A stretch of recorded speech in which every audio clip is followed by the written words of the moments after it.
মাতৃদিবস সবেমাত্র গেছে, কিন্তু তাতে কি? তার কারণ মায়েদের প্রতি শ্রদ্ধা জ্ঞাপনের জন্য শহর কলকাতায় বিভিন্ন অনুষ্ঠান হয়ে চলেছে। কিছুদিন আগেই কলকাতা শহরের আইসিসিআর প্রেক্ষাগৃহে হয়ে গেল মাতৃত্ব এবং মাতৃত্ব বোধ নিয়ে এক বিশেষ অনুষ্ঠান, যেখানে থাকলো কিছু ওয়ার্কশপ এবং এর পাশাপাশি রং তুলির টানে অবশ্যই বেশ কিছু স্থির ছবি। এই সব কিছুর মধ্যে উপস্থিত থাকলেন কলকাতা শহরের বিশিষ্ট জনেরা। আমাদের ক্যামেরায় উঠে এলো এই বিশেষ অনুষ্ঠানের কিছু টুকরো ঝলক। গুঞ্জন এবং পার্টিসিপেন্ট যারা আছে সবাইকে অসংখ্য ধন্যবাদ। রাইসের যে প্রোগ্রাম প্রতি বছরই আমি আসি, প্রত্যেক সময় আমি উপস্থিত থাকি। এরা খুব সুন্দর সুন্দর প্রোগ্রাম করে। গত বছর একটা স্কাল্পচার ওয়ার্কশপ হয়েছিল, প্লাস নারকেল মালা দিয়ে একটা কিছু করার জন্য প্রয়াস ছিল। এবারও সেটা মনে আছে সেটা চলছে 10 তারিখ। আচ্ছা, যাই হোক, আমি আমার যাওয়ার আছে এক জায়গায়, আমি বেশি কথা বলবো না। সবাইকে শুভেচ্ছা জানাই। আর যারা আর্টিস্ট আছেন তাদের সবাইকে আরেকবার ধন্যবাদ জানাই। যারা I am grateful to RISE, especially Nimanda, Nupudi, Orko for inviting me here and giving me the scope to see so many beautiful artworks, maybe in photographs, sculpture and paintings. I must appreciate, congratulate and thanks all the participants who have participated in this exhibition with their beautiful artworks, because unless and until they participate, this exhibition won't have been so successful. Moreover, with their participation, we are lucky to see so many beautiful works, be it paintings, those sculptures, and of course the photographs. This theme, mother and motherhood, gives us a feeling of love and affection. And as I know, this is the 5th year that RISE have organized this exhibition on this theme. It's really, credibility goes to the organizer doing such a beautiful exhibition on this beautiful theme. And all the works that is exhibited here, I will say, is beautiful because it comes from the heart of the artist. Anything that comes within the heart of the artist is beautiful.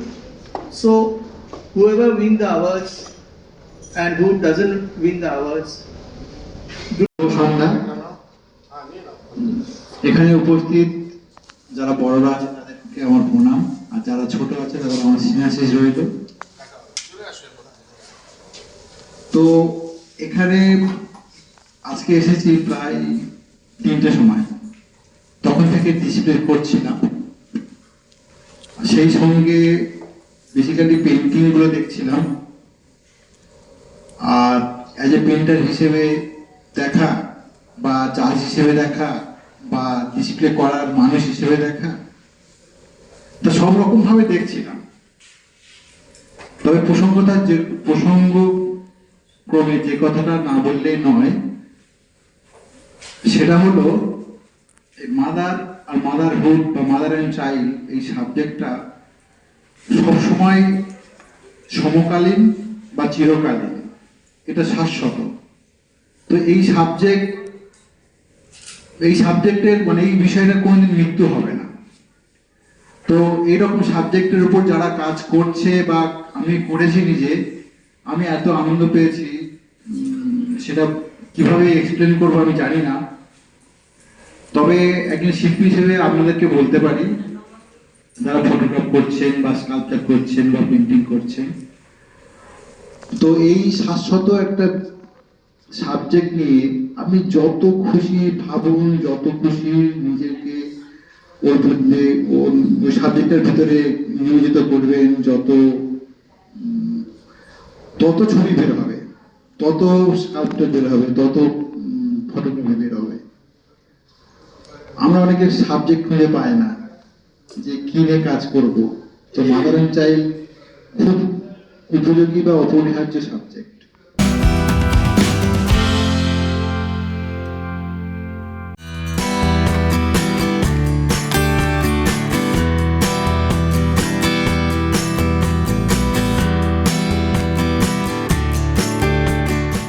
মঞ্চে একেবারে mafia রাজ, সঙ্গে একেবারে মন ছুঁয়ে যাওয়া music, এবং তার মধ্যে টান টান একেবারে অ্যাকশন।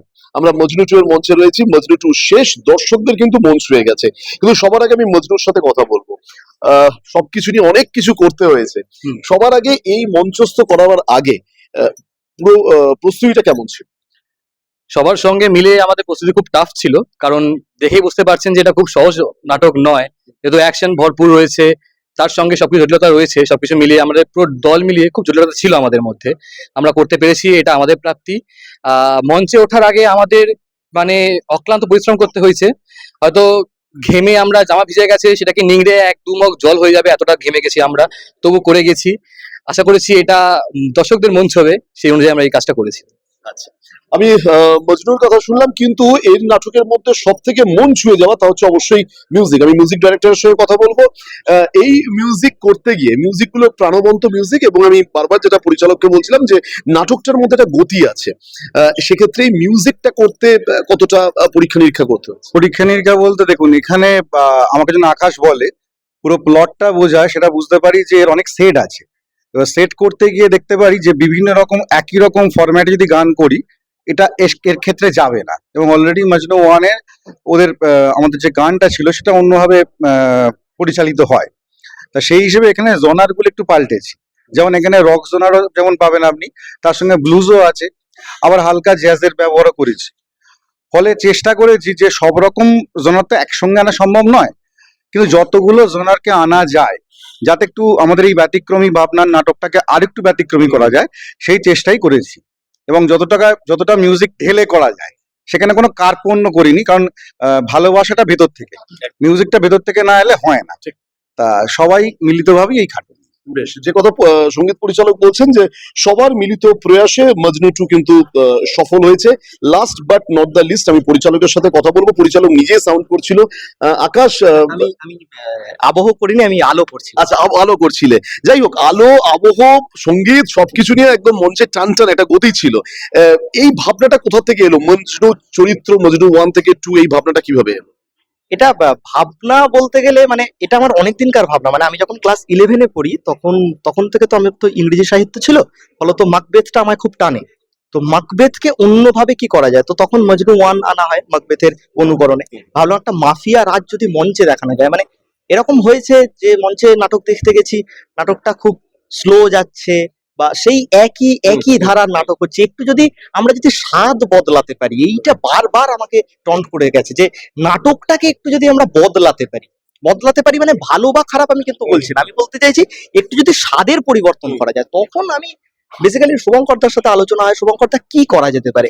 তখন ভাবলাম যে একটা এইরকম একটা টান কিছু অ্যাকশন ওরিয়েন্টেড কিছু। হ্যাঁ, এতে করে কিন্তু আমাদের একজনের পা ভেঙে গেছে, আচ্ছা, প্লাস 2বার প্লাস্টার হয়েছে। আচ্ছা। শুভঙ্কর হাত ভেঙে গেছে এই অ্যাকশন করতে গিয়ে, এইসব তো আছেই। তো তখন এটা করি। তারপর হঠাৎ করে মজনু 1 ভীষণ একটা সাকসেসফুল আমাদের মঞ্চায়ন হয়, প্রায় 5টা-6টা শো হয়। হঠাৎ করে শুভঙ্করদা একদিন আমাকে বলে, সাহস আছে? আমি বলি, কি সাহস? যে মজনু 2 করবো, চল। মানে একটা মাকবেথ থেকে নিয়ে এসে সেটাকে পার্ট 2 আমি করবো কি করে আমি বুঝতে পারি না। তো বললো, এটা তো ছেলের গল্প দেখিয়েছিস, চল এবার বাবার গল্প দেখাবো। আমরা 2টো রাতে স্ক্রিপ্টিং করি। হ্যাঁ, ড্রাফট হয়, তারপর সেটা এদিক ওদিক যে মানে পরিবর্তন হতে যায়, বদলে যায়। তো এইভাবেই মজনু 2 এর উৎপত্তি। মজনু 2 যেখানে শেষ হচ্ছে, তুমি বলছো যে মজনু 1-এ আবার চলে যাওয়া, মানে সেখানে কি ছেলের গল্পই দেখানো হবে, নাকি আবার মজনু 3 এর কোনো চিন্তা ভাবনা আছে? মানে ওটা কি মজনু 3 হবে? না, এটা একেবারেই নয়, মজনু 3 না, মজনু 1 আর মজনু 2। মানে মজনু 2 শেষ হচ্ছে, ছেলের গল্প, ছেলে মারা যাচ্ছে, বাবার গল্পে ঢুকছে। এখানে আবার বাবা মারা যাচ্ছে, ছেলের গল্পে ঢুকছে। এই সাইক্লিক ওয়েটা চলছে। এটা ব্যতিক্রমী চিন্তা। আমরা কথা বললাম একেবারে অবশ্যই ওদের মানে পুরো থিয়েটার গ্রুপের নামটা আমি একটু জানতে চাইবো। তোমাদের থিয়েটার গ্রুপের নাম? নির্মুখের এই মজনুর, আজকে মজনু 2 এর প্রথম প্রযোজনা অবশ্যই আমরা তুলে ধরলাম আপনাদের সামনে। দর্শকরা কি বলছেন আমরা একবার শুনি। আমার ভীষণই ভালো লেগেছে। আর আমি এর আগেও একবার দেখেছিলাম, বাট এই আজকে তো আমার দুর্দান্ত লেগেছে। আমি ভাবতে পারিনি যে আমি প্রথমে আসছিলাম না, ভাবছিলাম যে হয়তো যেতে পারবো না টাইমের জন্য, বাট এসে আমি সত্যি আমি খুব মানে কিছুটা বাকরুদ্ধ হয়েছি যে এই টাইপ অফ ওরা অভিনয় করছে এত সুন্দরভাবে। আমার কল্পনারও বাইরে ছিল এটা। স্পিচলেস, দুর্দান্ত অভিনয়গুলো সত্যি, মানে প্রত্যেকের ইন্ডিভিজুয়াল অভিনয় দেখার মতো। মানে আমি থিয়েটার দেখেছি, এর আগেও দেখেছি, এই গ্রুপটার এই ফার্স্ট টাইম আমার, এবং ভীষণ ভালো লাগলো, ভীষণ ভালো লাগলো। নির্দেশককে কি বলবেন, তরুণ নির্দেশক? কিপ ইট আপ, চালিয়ে যান, আমাদের মতো দর্শকদের জন্য এটা ভীষণ দরকার। নাটক মজনু দেখছেন, কেমন বিষয়বস্তু কেমন লাগছে? খুব ভালো লাগছে। এতে একটা গল্প আছে, সেই গল্পটা সত্যি খুব মানে বোঝার মতন আছে আর কি। তো আমার শুধু এই মজনুই নয়, মজনু টুই নয়, আমরা এর আগেও অনেক নাটক দেখেছি, আর এদের প্রত্যেকটা নাটকই দুর্দান্ত হয়। ডিরেক্টর ইয়ং, পুরো ব্যাচও ইয়ং, প্রায় কি বলতে চাইবেন এদেরকে? এদেরকে আর কি বলবে, এরা সত্যি খুব ভালো কাজ করে। আমাদের আকাশ তো সত্যি ওর জবাব নেই, আকাশ সত্যি খুব ভালো কাজ করে। আর প্রত্যেকটা ছেলেই ওর সঙ্গে অনেকটাই মানে সহযোগিতা করে। আমাদের খুব ভালো লাগে এদের নাটক, তাই আমরা যেখানেই থাকি না কেন, যেখানেই এদের নাটক হয় না কেন, আমরা দেখতে যাই। ঠিক।